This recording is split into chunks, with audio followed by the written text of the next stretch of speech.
상상이 현실이 되고 도전하는 자들의 뜨거운 열정이 펼쳐지는 무대, 비스타트업 챌린지가 돌아왔습니다.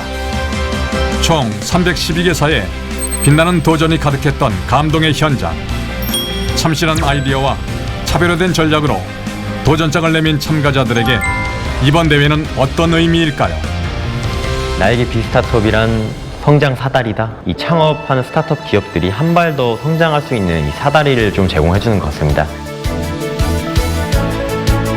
비스타트업이란 한마디로 징검다리입니다. 초기 단계 스타트업들이 유니콘까지 가기에 중간중간 각 단계에 맞는 서포트가 필요한데 이 프로그램의 핵심은 그 역할을 제일 잘 해준다고 생각합니다. 치열한 경쟁 속에서 도전하고 때로는 실패하며 그 속에서 조금씩 성장해 나가는 스타트업들. 이제 창업도시 부산에서 펼쳐지는 비스타트업 챌린지를 통해 성공을 향한 힘찬 첫걸음을 내딛습니다. 목표를 향한 끝없는 도전과 실패를 두려워하지 않는 용기로 가득했던 초기 창업자들의 무대. 그 뜨거웠던 현장으로 여러분을 초대합니다. 비스타트업 챌린지는 우수 창업 기업을 발굴하고 투자 유치를 활성화하기 위해 지난 2019년부터 매해 개최되는 부산 대표 창업 투자 경진대회입니다. 예비 창업자나 창업한 지 5년 이내의 스타트업이라면 지역 제한 없이 누구나 참가할 수 있는데요. 총 투자금 3억 원을 향한 뜨거운 경쟁. 그 첫 번째 관문은 바로 사업계획서와 참여 신청서를 토대로 평가하는 서류 심사입니다. 올해로 7회를 맞이한 비스타트업 챌린지는 창업 생태계 활성화와 우수한 초기 스타트업 발굴 및 투자 촉진을 목적으로 비스타트업 챌린지를 개최하고 있으며 오늘 서류 심사를 통해 30개사 내외 업체가 선정되고 이후 예선 심사를 통해서 10개사를 선정하고 최종 결선을 통해 5개 업체를 선정합니다. 참가자들의 아이템을 처음 확인하는 심사위원들. 어떤 점을 가장 중요하게 볼까요?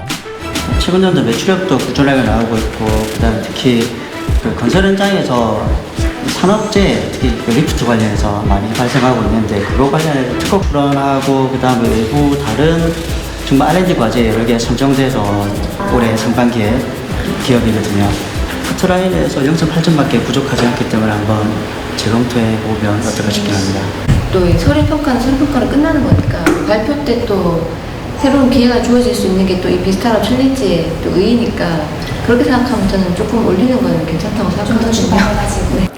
경쟁이 치열해지다 보니까 어떤 문제가 있냐면 서류 심사를 통과하기가 어려워졌습니다. 무슨 말이냐면 발표 때는 내가 잘난 모습을 잘 드러낼 수 있는데 서류 심사에서는 서류밖에 없으니까 결국 서류에서 기승전결과 설득력 있는 스토리가 어떻게 잘 짜임새 있게 만들어지냐에 따라서 선발 과정에서 달라지는데요. 이 서류 심사 과정에서 설득력을 잃게 되면 그러면 서류에서 통과하기 어려워집니다. 올해 같은 경우에 작년보다 훨씬 많은 기업들이 응모하다 보니까 서류 심사할 때 애를 먹었고요. 그러다 보니까 변별력을 갖기 위해서 철저하게 아이템 위주로 발전 가능성을 염두에 두고 선발할 수밖에 없었습니다. 특히 올해는 전국에서 312개사가 신청해 역대 최대 규모 참가 기록을 세웠는데요. 이렇게 매해 비스타트업 챌린지에 참가하는 기업들이 늘어나는 배경에는 어떤 이유가 있을까요? 당연히 도움이 됩니다. 왜 그러냐면 챌린지는 도전입니다. 도전이 계속될수록 실력이 떨어지는 한이 있더라도 계속 실력이 늘어나는 거거든요. 그다음 또 있습니다. 도전을 통해서 상대방을 볼 수 있게 됩니다. 나 혼자만의 게임이라면 내가 얼마나 잘하느냐의 문제가 되겠지만 도전을 통해서 다른 상대방을 볼 수 있기 때문에 나 외에 다른 사람들이 어떤 수준이며 어떤 아이템을 갖고 있는지 그 아이템을 어떻게 발전해 나간지를 배울 수 있기 때문에 이 챌린지는 그래서 굉장히 중요합니다. 실력 높은 창업 기업들의 경쟁으로 이목이 집중된 제7회 비스타트업 챌린지. 과연 어떤 기업들이 예선에 진출했을지 궁금해지는데요. 대망의 예선 심사일이 밝았습니다. 어느 때보다 치열했던 서류 심사를 뚫고 올해는 무려 35개 기업이 예선에 진출했는데요. 이른 시간부터 심사장에 모인 참가자들은 긴장감을 아는 채 발표 전 마지막 점검에 한창인 모습입니다. 1차 관문을 통과하고 예선 심사를 위해 전국에서 모인 참가자들. 이번 대회에 어떤 목표를 가지고 있을까요? 일단은 사실 비스타트업 챌린지 자체가 투자 유치를 굉장히 공격적이게 하는 곳이기도 하고, 이제 이 챌린지를 통해서 나온 회사들이, 유명한 회사들, 혹은 이제 성장한 회사들이 굉장히 많아서 이 챌린지에 꼭 어떻게 해서든 붙겠다라는 마음으로 이제 열심히 IR 준비를 완료를 했고요. 처음 보는 분들에게 저희 아이템에 대해 잘 설명을 해드리고 이 저희 제품에 대해서 소개할 수 있는 좋은 기회가 될 것 같아서 또 한편으로는 기대도 되고 한편으로는 굉장히 긴장도 되고 합니다. 저희 목표는 비스타트업 우승입니다. 저는 우승하러 여기 내려왔고 그렇기 때문에 당연히 통과할 거라고 생각하고 있습니다. 예선대회 현장을 더욱 생생하게 전달해줄 특별 MC를 소개합니다. 투자자의 시선으로 창업 아이템을 평가한다. 이주홍 엑셀러레이터. 그리고 소비자의 마음으로 궁금증을 파헤치는 부산 MBC 정경진 아나운서와 함께합니다. 제7회 비스타트업 챌린지는 총 3억 원의 투자금을 걸고 펼쳐지는 창업투자 경진대회입니다. 지난 2019년 처음으로 열렸고요. 올해로 7번째 경연이 펼쳐지는데요. 현재까지 총 29개의 수상 기업을 배출하고 누적 260억 원 이상의 후속 투자를 유치하고 있을 만큼 명실상부한 부산 대표 창업투자 경진대회입니다. 네, 맞습니다. 비스타트업 챌린지는 전국 단위로 모집하는 창업 경진 대회이고요. 대신 투자금뿐만 아니라 후속 지원, 그다음에 인큐베이팅까지 같이 지원하기 때문에 기존 경진 대회를 넘어서는 성장의 사다리 역할을 한다라고 보시면 될 것 같습니다. 그러니까 지금까지 이주용 대표께서는 저희랑 이 비스타트업 챌린지를 한 몇 년 동안 꾸준히 지켜보셨는데요. 올해 참가 기업들의 특징이나 뭐 주목할 만한 부분이 있다면 좀 알려주시죠. 네, 올해 참가 기업의 특징은 기존 업체들과 다르게 아주 창업 초기에 있는 기업들이 아이템만 가지고 참가한 것이 아니라 시장에서 매출을 올리거나 혹은 후속 투자를 통해서 시장의 초기 단계의 검증이 이미 끝난 기업들이 많았다는 게 이번 창업대회의 큰 차이점이라고 할 수 있을 것 같습니다. 네, 이 엄청난 경쟁을 뚫고 예심에 올라온 기업이 35개사입니다. 이 중 10곳의 회사가 본선에 진출을 할 거고요. 최종적으로 5개 회사가 수상의 영예를 안게 되는데요. 많은 분들이 궁금해하실 게 바로 이 투자금이 아닐까 싶습니다. 먼저 특별상은 1,000만 원. 동상은 3,000만 원, 은상은 5,000만 원, 금상은 8,000만 원이고요. 마지막 1등인 대상은 무려 1억 3천만 원의 투자금을 받게 됩니다. 네, 이번 대회의 상금이라고 부를 수 있는 투자금은 투자금 형태로 지원이 되는 거기 때문에 기업에서는 신주 발행으로 기업의 지분을 쉐어를 하셔야 되는 조건이 있습니다. 하지만 자금 지원뿐만 아니라 후속 관리, 그다음에 후속 투자까지 연계가 되어 있기 때문에 기업 입장에서는 굉장히 유용한 육성 프로그램이라고 보시면 좋을 것 같습니다. 네, 제7회 비스타트업 챌린지는요, 지난 6월 23일부터 접수를 받아 서면 심사, 예선 심사를 거쳐 본선까지 진출을 하게 됩니다. 이틀에 나눠서 진행된 예선 심사가 어떤 분위기였을지 지금부터 저희와 함께 살펴보시죠. 이틀 동안 진행되는 예선 심사는 총 35개사가 각각 7분간 발표, 8분간 질의응답하는 방식으로 진행됩니다. 5명의 전문 심사위원이 심사 기준에 맞춰 개별 채점을 한 후 합산한 점수로 최종 본선에 오를 10개 기업을 선정하게 되는데요. 본선 진출을 위한 마지막 기회인 만큼 참가자들은 15분 동안 자신의 아이템의 가치와 경쟁력을 증명해내야 합니다. 저희 회사는 로보틱스 기술로 단체 급식, 프랜차이즈 현장의 인력 의존도 문제를 해결하는 기업입니다. 좀 더 구체적으로 실제 현장에서 사람이 하기 힘든 조리 업무를 대신해주는 로봇을 만들어서 환경이 사람이 고된 업무를 하는 게 아니라 그 로봇한테 지시를 하는 식으로 현장을 바꿔나가고 있습니다. 그 현장의 제일 주역인 종사자분들이 단체 급식 현장에서 매일 몇십 킬로 이상을 조리하고 그 유증기 나는 환경에서 병 들어간다는 걸 알게 돼서 이거는 우리가 해결할 수도 있으면서 굉장히 임팩트가 있는 문제겠다 싶어서 저희가 좀 도전하게 됐습니다. 안녕하세요. 저는 피플드리그 주식회사의 대표 류건희입니다. 저희 회사는 로보틱스랑 AI 기술로 단체 급식, 외식 현장의 주방을 자동화하는 일을 하고 있습니다.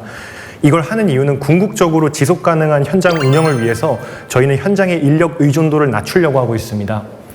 저희 제품을 솥봇이라는 제품입니다. 솥 위에서 대량 조리를 하는 제품이고 AI를 활용해서 사람과 같이 능동적인 판단을 하면서 실제 학교 급식 현장에서 나오는 300여 개 이상의 메뉴들을 실제 조리하고 있습니다.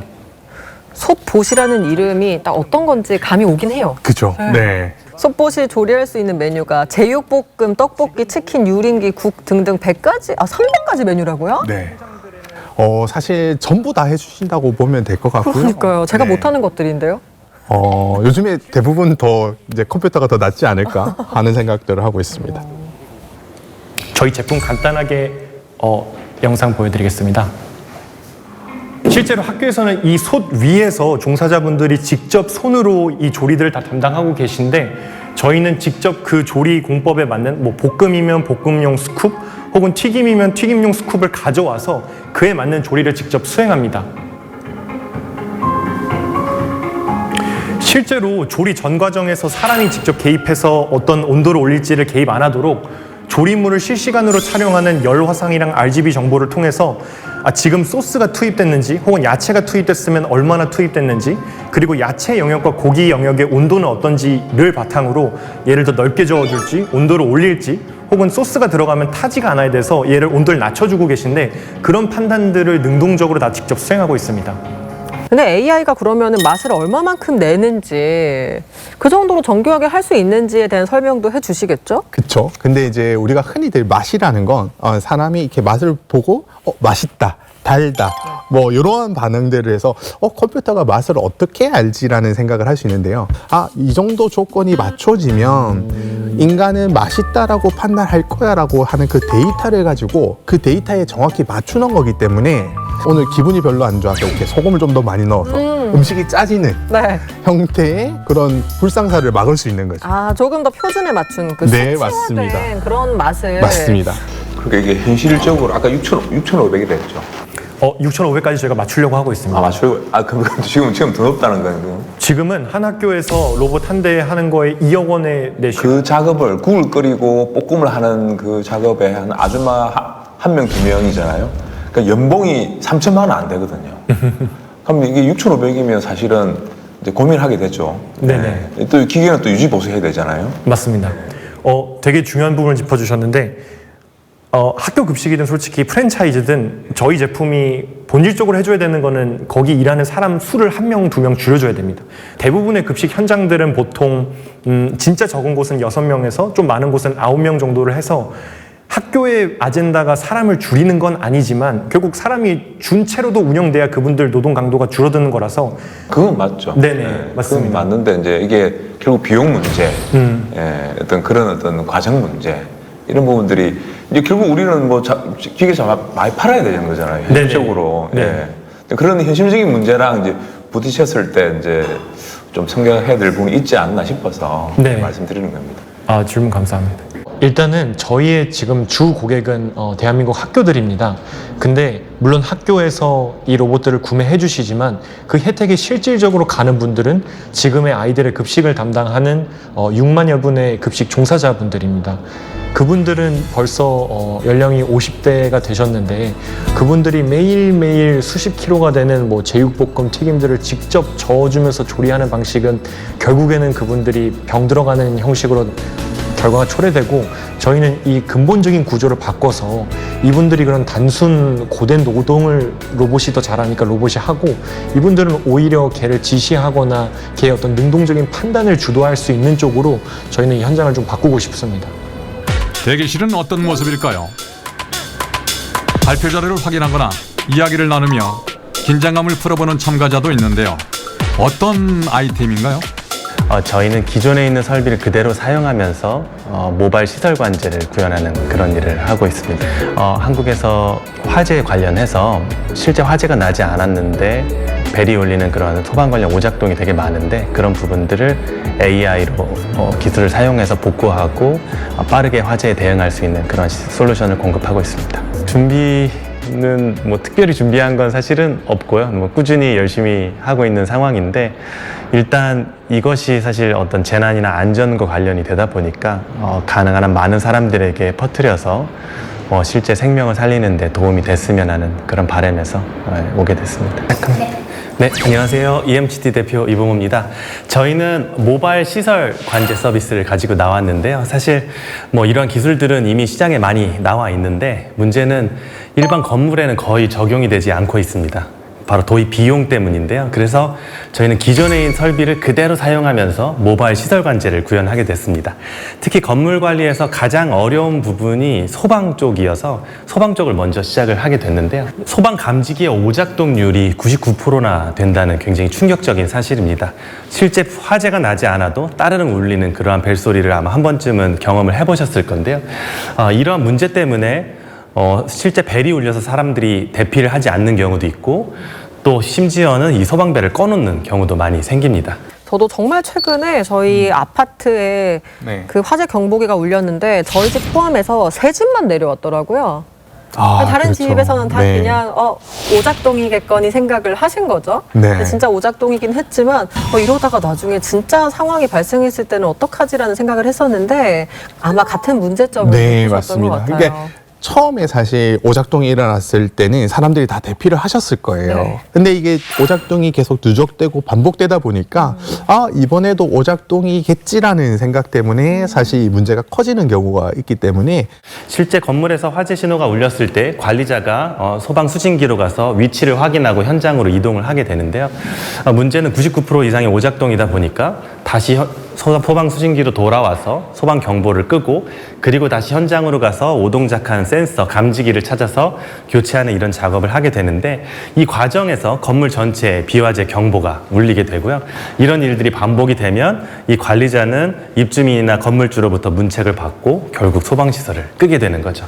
이런 문제를 해결을 하려면 모바일 관제를 통해서 이러한 대응 시간을 획기적으로 줄이는 것이 필요합니다. 그래서 저희가 하는 것은 기존 설비를 그대로 사용하면서 저 조그마한 단말기를 기존 설비에 붙이면 설비 내부에서 왔다 갔다 하는 신호가 있습니다. 이러한 내부 신호를 저희가 가지고 와서 이거를 AI 알고리즘 등으로 분석을 해서 그 의미를 알아내는 방식을 통해서 모바일 관제를 구현을 하게 됐습니다. 그래서 이러한 기존에 있는 장비 그대로 우리 시스템하고 연동을 시키면 우리가 이 서비스를 전부 다 해줄 수 있다라고 말씀을 하시는데요. 이렇게 되는 경우 사실 건물을 관리하는 입장에서는 새로운 시설 투자금이 들어가지 않기 때문에 훨씬 더 편안하게 혹은 또 빠르게 의사결정을 하실 수 있을 것 같습니다. 기술적인 거 하나만 여쭤볼게요. 그러면 지금 화재 감지기가 있는데 얘가 일단 그 경보를 울리기 전에 조금의 시간이 있다는 말씀 같거든요. 맞나요? 맞습니다. 그러면 그 시간, 그 사전에 이제 그걸 인터셉트를 해서 이게 진짜 오작동인지 불이 난 건지를 빠른 시간 안에 판단한다는 말씀이신가요? 네. 그 실제 소방 시스템의 경우에는 예비 알람이라는 것이 있습니다. 그래서 처음에 화재 신호가 센서에서 들어오면 처음에는 방제실에서만 울리게 되고 한 30초 정도 그 이후에 이제 건물 전체에 나가게 되거든요. 그러면 그 예비 알람, 저희는 주경종이라고 하는데 그 알람 단계에서 스마트폰으로 알림이 되고 저희가 원격으로 센서를 초기화를 시킬 수 있습니다. 그 초기화를 시켜서 다시 화재 신호가 들어오는지 아니면 그냥 안 들어오는지 이런 걸 통해서 오작동의 한 60-70%는 저희가 즉시 복구를 할 수가 있고요.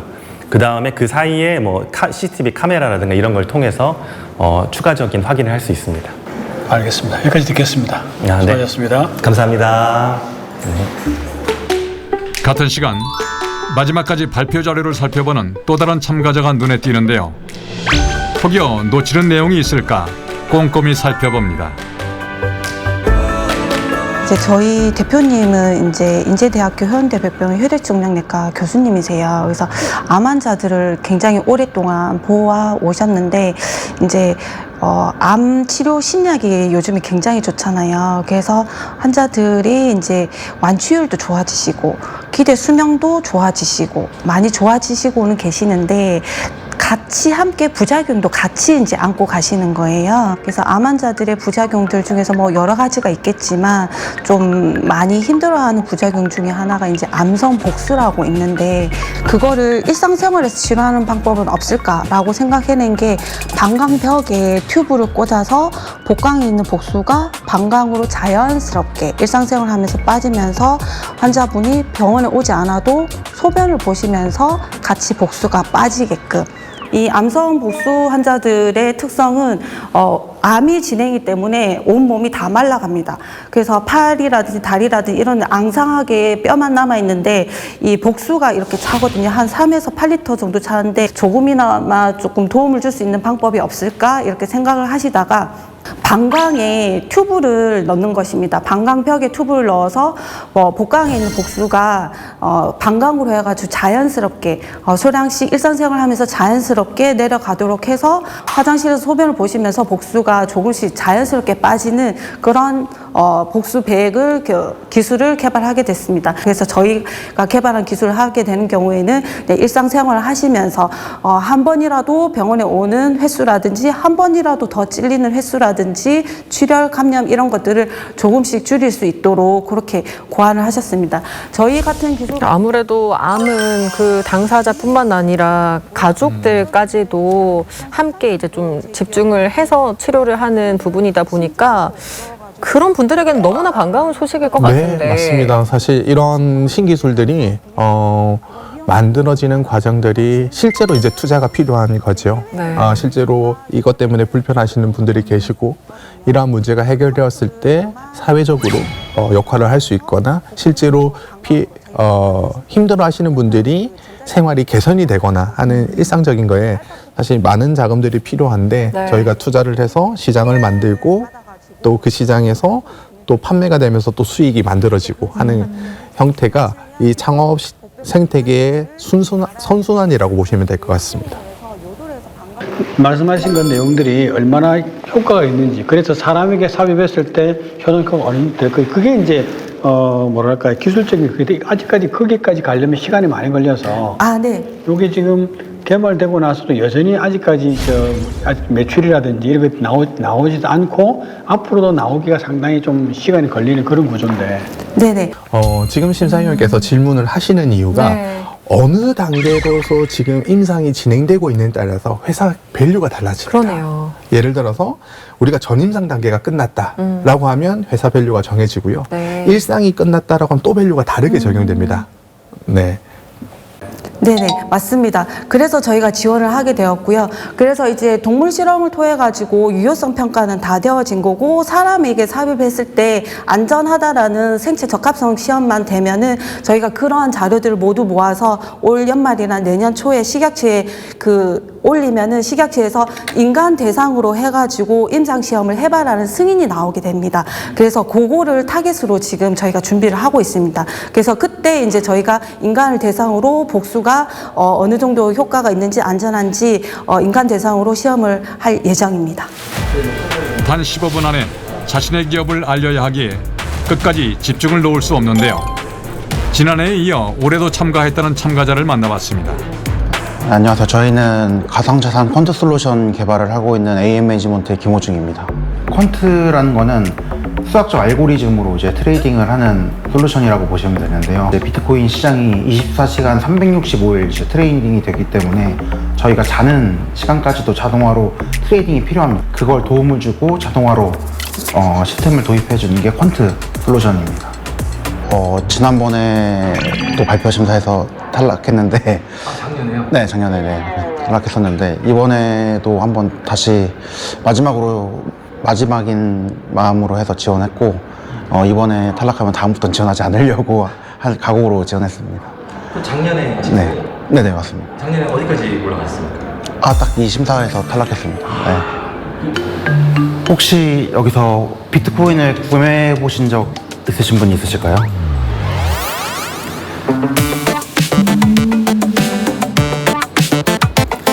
네, 아직도 성장 가능성이 큰 시장 같습니다. 아나운서님은 가상화폐 투자하시나요? 할 줄 모릅니다. 네, 그러실 것 같습니다. 눈에 보이는 것도 어려운데. 맞습니다. 그럼 암호화폐 이야기로 시작을 하신단 말이죠. 네.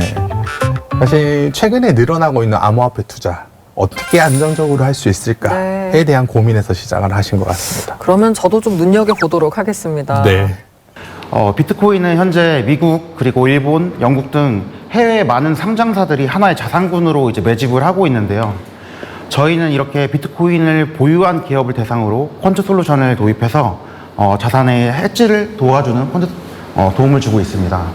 비트코인은 전 세계 글로벌 시총 5위에 오를 정도로 은행 시총과 아마존의 시총을 제낀 정도로 하나의 큰 자산으로 자리 잡고 있는데요. 저희 회사도 약 40억 원 이상의 비트코인을 매집하고 있습니다. 저희는 크게 비즈니스 모델이 3가지가 있는데요. 첫 번째는 이제 글로벌 이익거래소에 저희 상품이 온보딩이 되어 있어서 일반 고객들이 이용 가능하시고요. 글로벌 유저 약 6만 명 이상 이용하고 있습니다. 그리고 가운데는 글로벌 기업 대상으로 펀드 솔루션 AUM 랩이라는 플랫폼으로 저희가 해외 영업을 하고 있습니다. 그리고 퀀트 알고리즘이라는 게 어떤 걸까요? 혹시 투자를 한번 해보셨나요? 주식? 네, 주식. 네, 그건 해봤습니다. 그렇죠. 주식을 사면 사고 나서 뭐 하시나요? 확인하겠죠. 확인하죠. 네. 그러면 만약에 수익권이면 어떻게 할까요? 고민하겠죠. 이걸 지금 팔아야 되나 말아야 되나. 네. 근데 그거를 사람의 마음으로 지금은 많이 올랐으니까 팔자가 아니라 퀀트 투자는 뭐냐면 수학적 개념을 베이스로 컴퓨터가 알고리즘을 갖고 팔 시점과 살 시점을 정해주는 겁니다. 그러니까 이제 마음에 동하지 않은 거죠. 지금 많이 올랐는데 팔아야 하나? 아니면 더 갈 것 같나? 라는 고민을 우리의 심리적으로 하는 것이 아니라 수학적 알고리즘을 가지고 하기 때문에 이제 마음에 동해가지고 매매를 하는 것들을 방지해 줄 수 있습니다. 네.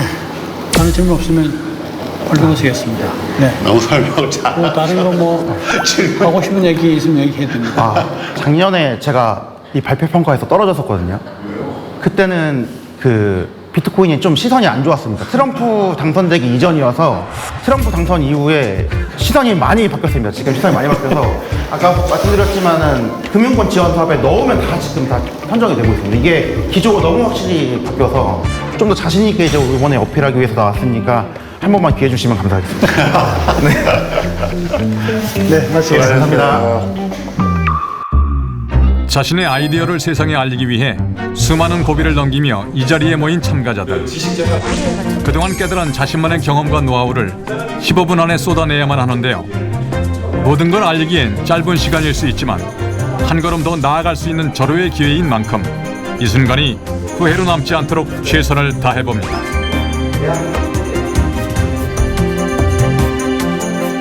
발표를 앞둔 또 다른 참가자를 만나봤습니다. 저희 회사는 세포를 배양해서 식량에 들어가는 식품에 들어가는 단백질이랑 지방 원료를 개발하는 회사입니다. 저희가 생산하고 있는 단백질이 소고기보다는 적게는 3배, 많게는 20배까지의 단백질 함량을 가지고 있기 때문에 적은 양만 사용해도 단백질 함량을 만들 수 있다는 부분 때문에 실버 세대, 단백질 함량이 많이 필요로 하는 실버 세대나 성장기에 놓여진 아이들에게도 되게 좋은 원료로 작용을 하고 있습니다. 아주 효율적으로 챙길 수 있다는 부분이 이제 저희가 공략하고 있는 소비자층입니다. 저희 회사는 크게 세계 식량 문제 해결을 하고자 하는 비전을 가지고 있습니다. 전 세계 9%의 인구가 굶주림으로 생명을 잃어가고 있고 32억 명의 인구는 영양 실조와 부족을 경험하고 있습니다. 그래서 저희가 생각한 방법은 토지를 이용해서 어떤 도축을 하는 것이 아니라 세포를 기반으로 식량을 만드는 그런 사업을 해야겠다라는 비전으로 이 회사를 시작을 했습니다. 그래서 개체에서 조그맣게 조직을 떼어내고 세포를 배양해서 단백질이랑 지방 원료를 만드는 그런 기술을 보유를 하고 있고요. 그 고기를 대체하는 고기를 만드는 것이 아니라 식량, 식품 안에 들어가는 원료를 만드는 그런 회사입니다. 그래서 이 2가지의 원료를 생산을 하고 있고요. 단백질 분말 그리고 오메가3 오일을 생산을 하고 있습니다. 대부분 이런 대체육 시장들은 어떻게 고기와 유사하게 만들까가 지금까지 해왔던 비즈니스 혹은 아이템의 기본적인 흐름이라고 하면 이 회사 같은 경우는 이 단백질을 파우더 형태로 만들어서 새로운 형태로 우리가 유통을 하겠다가 핵심입니다. 그래서 저희의 원료를 기존 상품에 넣어서 기존 상품이 단백질을 높이거나 나트륨 함량을 줄이는 데 사용을 하고 있는 상황입니다. 그래서 농심하고 저희가 POC를 진행을 했고 농심의 건조 스프가 되는 영역에 저희 단백질 파우더를 넣어서 단백질 함량은 높이고 나트륨 함량을 줄이는 데 성공적으로 달성을 했습니다. 그리고 CJ하고 콜라보하고 있는 영역은 비비고 교자 안에 저희의 단백질 파우더를 넣어서 단백질 함량은 2배 이상 그리고 나트륨은 60% 이상을 절감하는 데 성공을 했습니다. 근데 이게 배양육 이러면 혹시 한번 드셔보실 생각은 있으신가요? 모르고 먹는다면.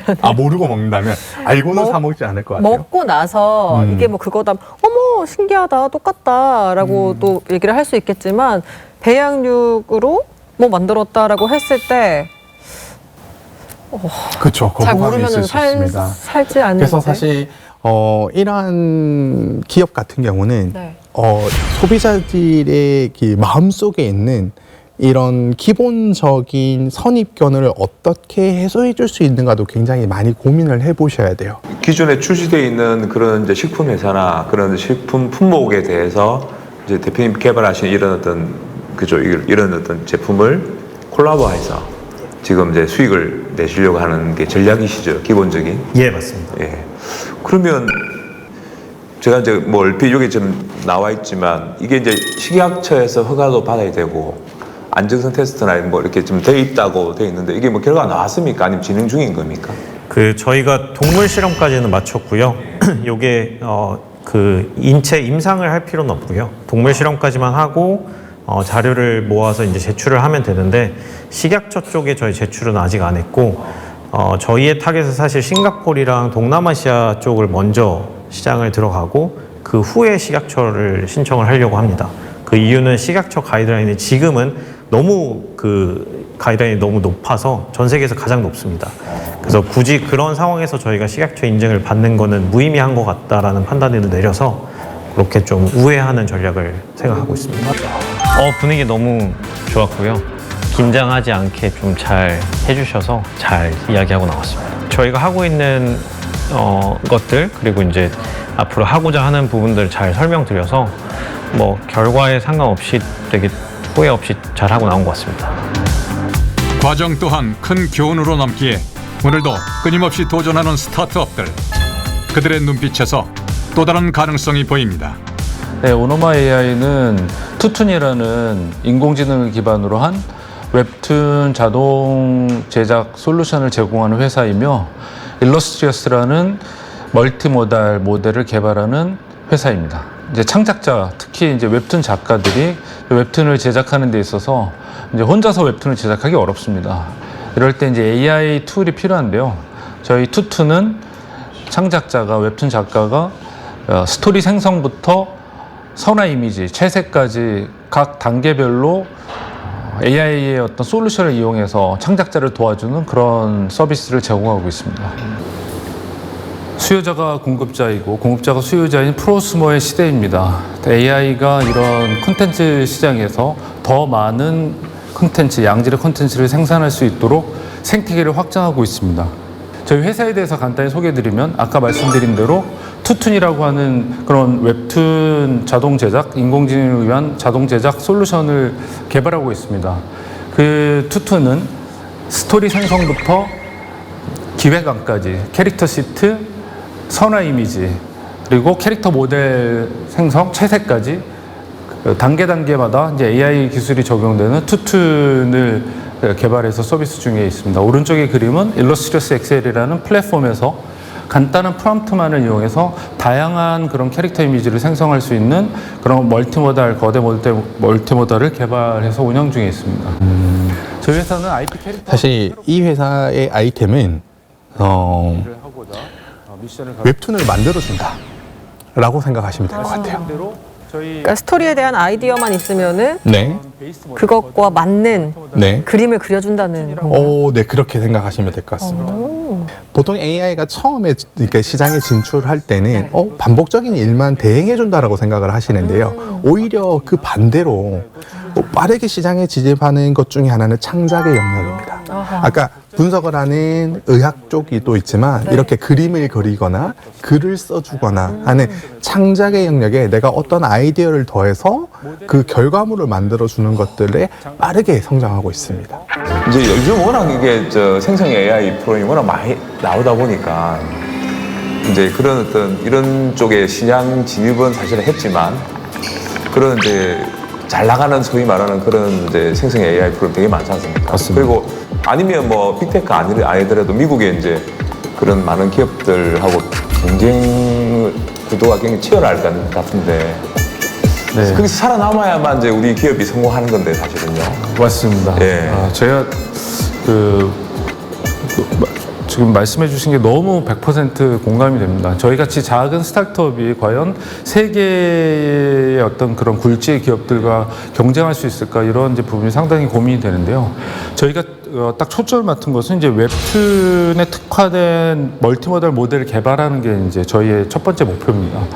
그러기 위해서 이제 그 웹툰에 특화를 하려고 하다 보니까 웹툰 데이터가 저작권 문제 때문에 그렇게 수급하는 게 이렇게 굉장히 어려웠습니다. 그래서 지금 단계에서는 가장 그 데이터 수급이 용이한 일러스트레이션에 초점 맞춘 이유가 일러스트레이션만큼은 세계 어느 기업보다도 저희가 잘하는 그런 기업이 되고자 일러스트레이션에 초점을 맞췄고요.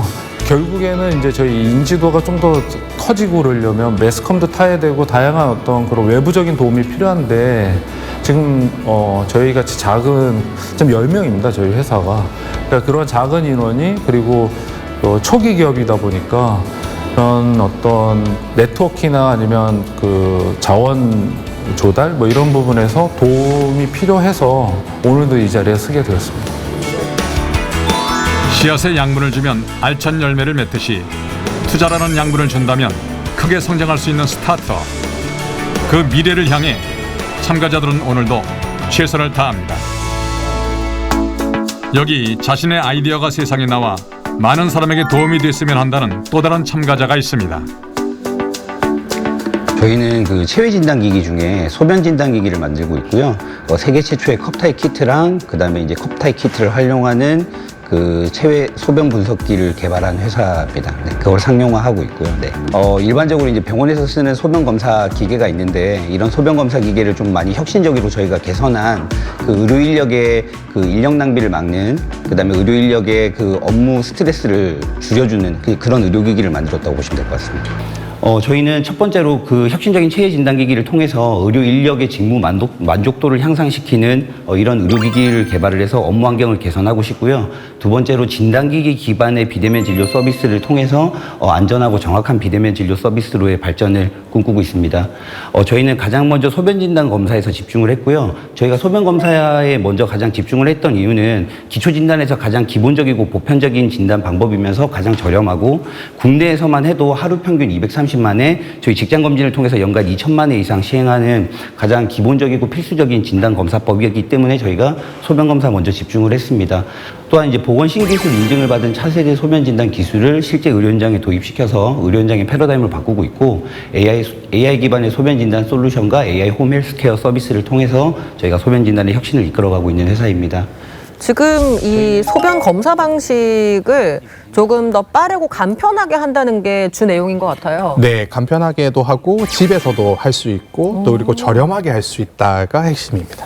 역시나 여기서도 AI가 등장하네요. 홈 헬스케어. 네, 바이오 쪽에 AI 기술들이 많이 적용되고 있는데 일단 데이터 양이 많습니다.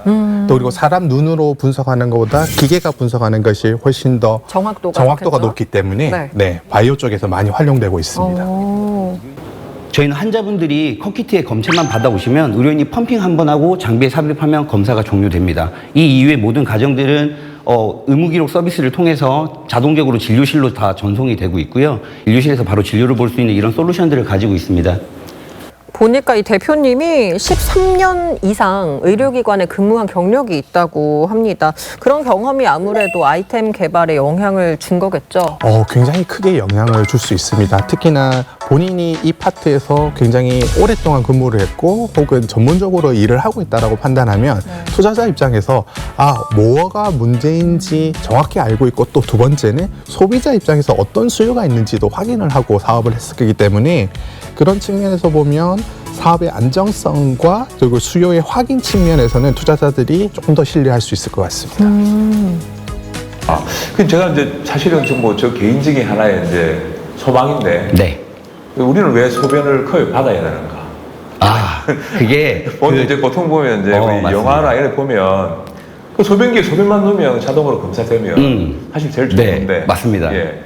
이제 제가 되게 좋은 아이디어지만 조금 아쉬운 거는 여전히 우리는 컵에다 소변을 받아야 됩니다. 이게 그 검사의 바이오 마커로서의 영향을 하려면 특정 환경이라는 걸 조성을 해줘야 되는데 저희가 요 화학 검사라는 거는 특정적인 환경, 그러니까 검체가 고여 있는 상황.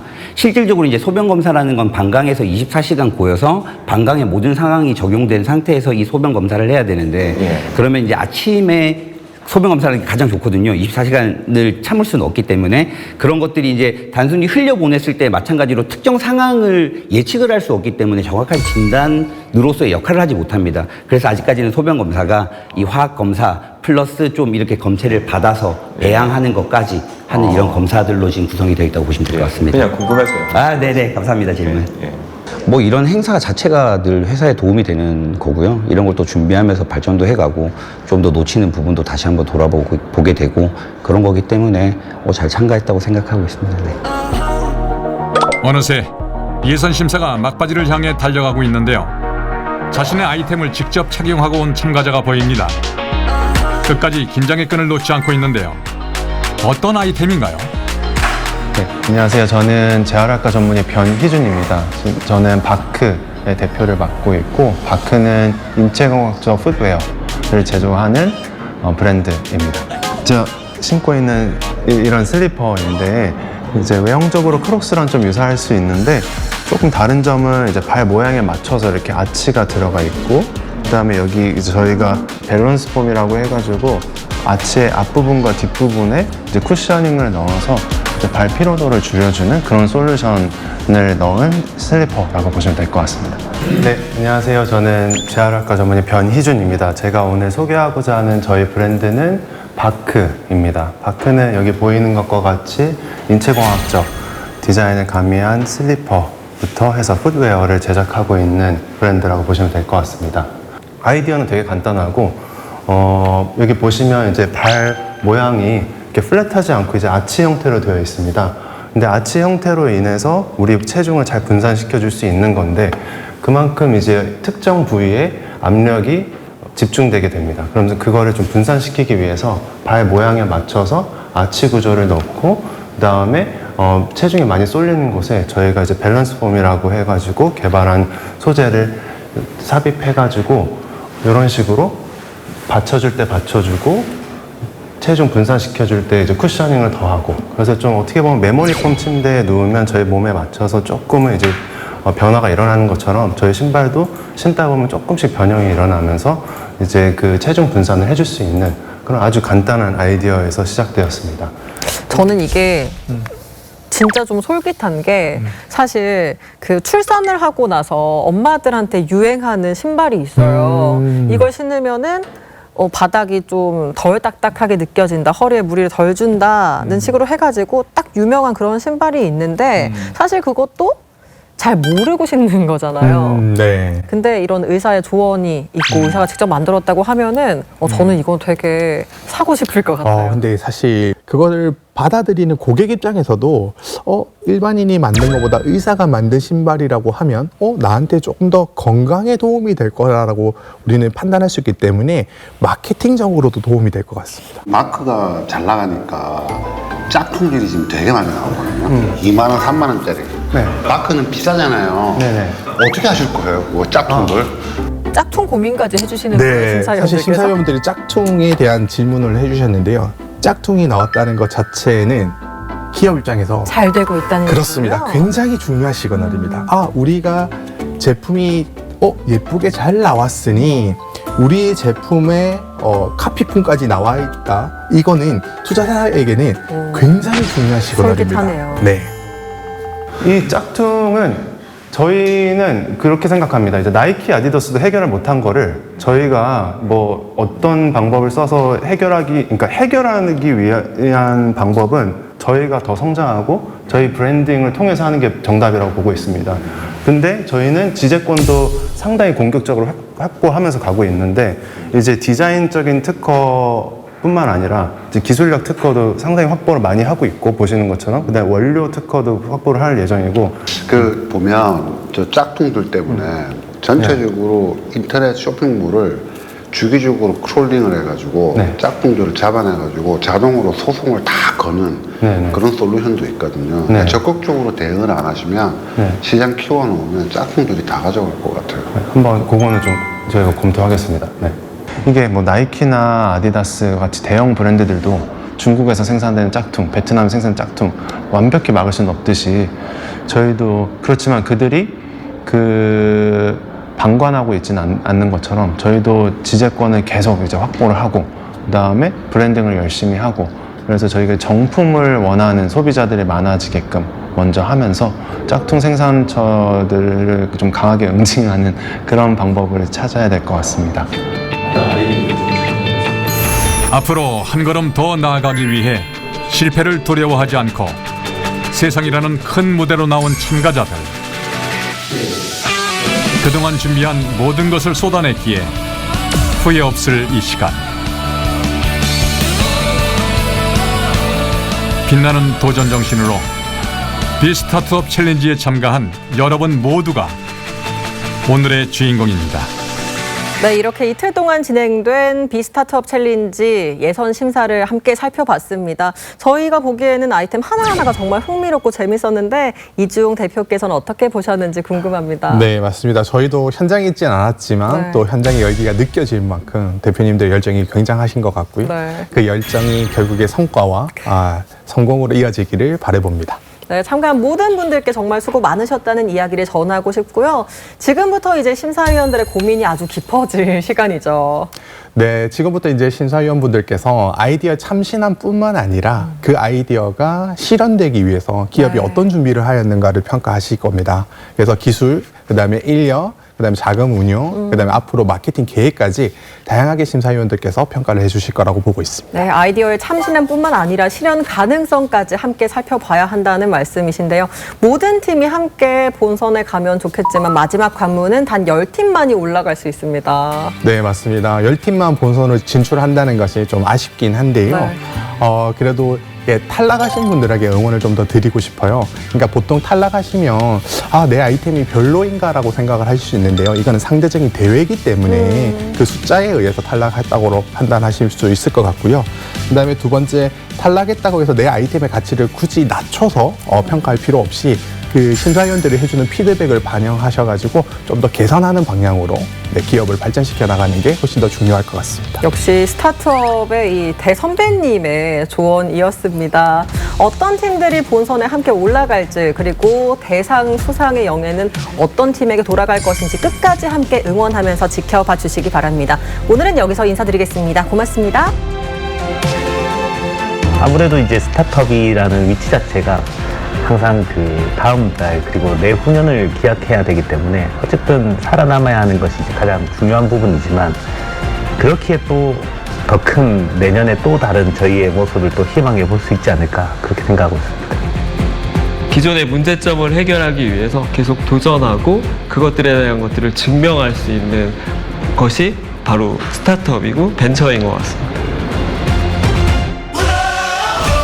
다음 시간 어느 때보다 치열했던 예선 심사를 통과한 10개 기업이 공개됩니다. 그 누구도 물러설 수 없는 마지막 승부. 사실 되게 긴장이 많이 되더라고요. 그래서 이걸 어떻게 더 효과적으로 전달할 수 있을까 이런 고민을 많이 했고요. 목표요? 네. 오늘 놓고 1등 해야죠. 그래야 글로벌로 나가죠. 네. 과연 쟁쟁한 경쟁자들을 물리치고 총 투자금 3억 원의 주인공은 누가 될지. 비스타트업 챌린지 본선 다음 주에 확인할 수 있습니다.